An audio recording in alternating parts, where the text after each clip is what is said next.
The thing about the commons, though, that if I can say it, is that it's not something ideological. It's not something that we've created or that we need to come together to create, so to speak. You know, it's not like here let's build the commons. Let's look at how we can. It's much deeper than that, and I think that if the framing is, to me, very critically important. We have to understand that these are ancient and cross-cutting, foundational ways that people have coexisted with nature and with each other, and they exist right now and are living and breathing in many parts of the world.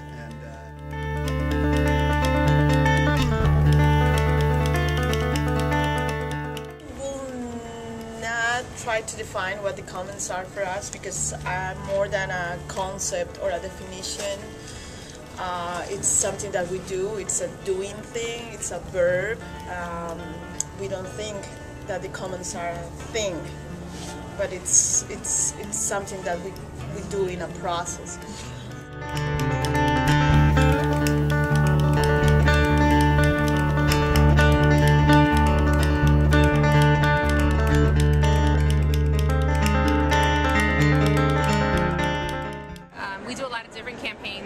Public transit, urban agriculture, more open space, shutting down coal power plants in our community.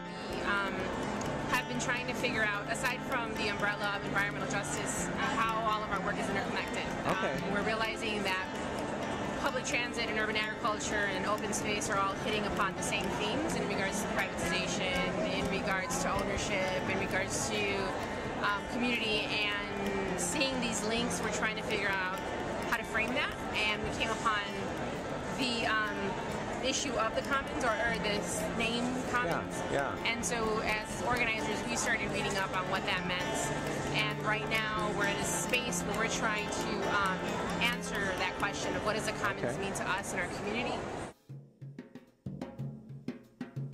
Those gathered at the USSF for the Reclaiming Our Commons PMA affirm and build on the Reclaim the Commons Manifesto that was developed at the World Social Forum in 2009.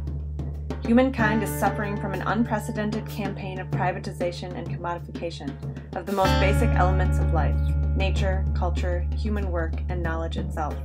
In countless arenas, private interests are claiming our shared inheritance: sciences, creative works, water, the atmosphere, health, education, genetic diversity, even living creatures as private property. A compulsive quest for short-term financial gain is sacrificing the prosperity of all and the stability of the earth itself.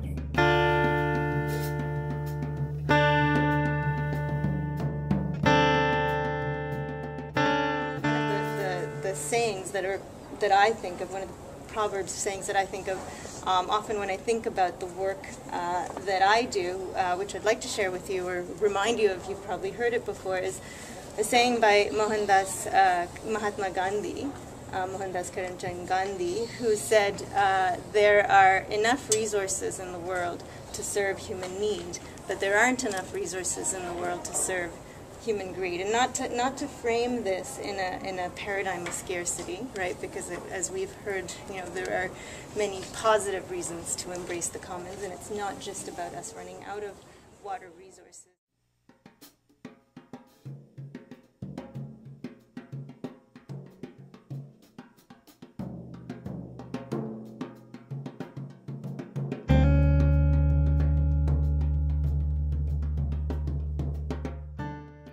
We recognize that resisting or lessening the impacts of extreme marketization, privatization, ecological depletion, radical inequities, etc., is important but insufficient. There needs to be a simultaneous imagining of a life-sustaining future and the creation of tangible ways to live towards that vision.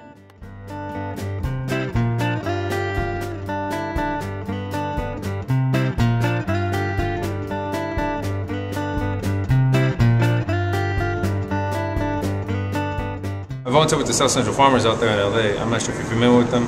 16-acre community garden that was, people were displaced from that land due to political reasons. They get really complicated, but essentially people got pushed out. Subsistence farming, 350 families, 1,500 people, organic food in the hood. Yeah. So everybody had access to that without having to pay a dime for the most part. Wow. So to me, that's reclaiming inner city space. Yeah, that would be the commons. You know, it's like, hey, you know, we have a right to Whole Foods quality food. We have a right to Trader Joe's quality food. We have a right to, you know, organic foods in general. The South Central farmers aren't waiting around just for that land. They moved to Fresno. They were farming there temporarily. Then they went to Bakersfield. They've been doing 75 acres over there. Wow, okay. And recently, we just had an event in Farmcella with the groundbreaking ceremony with Maxine Waters coming out to support us and turn on the turn on the water. For the 85 acres that is now indefinitely theirs to farm. 80%, I believe, if I'm not mistaken, goes to the inner city. Wow. So organic food to the hood. They have CSA projects. They do a lot of farmers markets all over LA. Yeah.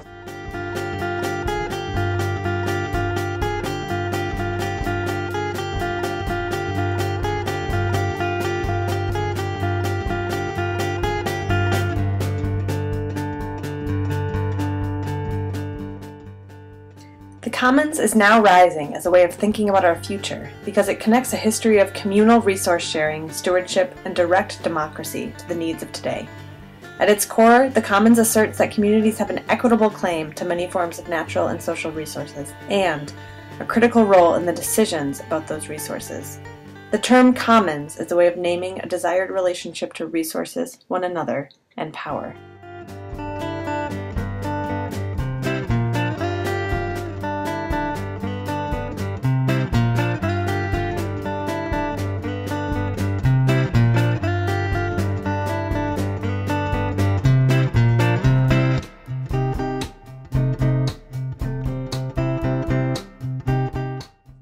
We haven't talked a lot about like who are the decision makers in this process. You know, who has the power to control whether it's sold or not, and how do we as people, you know, exert our power, being organized, being in numbers, and having to listen as voters against those folks to make sure that what is most important and in the best interest of us is met and maintained, regardless of deficits or, you know, lobbies or special interests and things to that extent.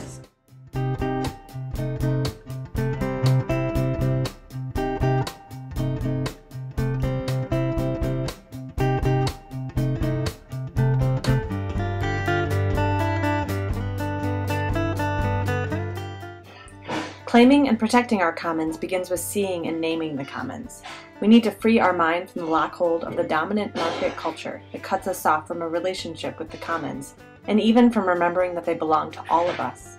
We need to see and establish that many resources, natural, social, and cultural, are ours to share, and that we have an obligation to the earth, ourselves, other living beings, and future generations to take care of them.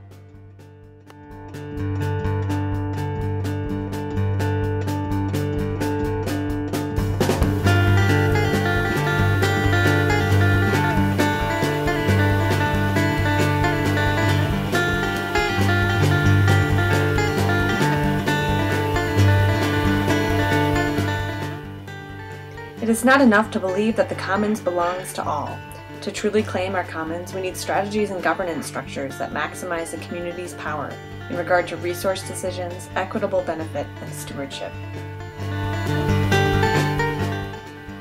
Additionally, claiming the commons requires repairing and rebuilding community relationships damaged by injustice, inequity, and disconnection. Teaching ourselves to become stewards rather than consumers. Creating the means, policies, and rules that lead to equitable community resource sharing and ownership. Developing resource governance that is participatory, transparent, and collaborative, as well as appropriate to that particular commons.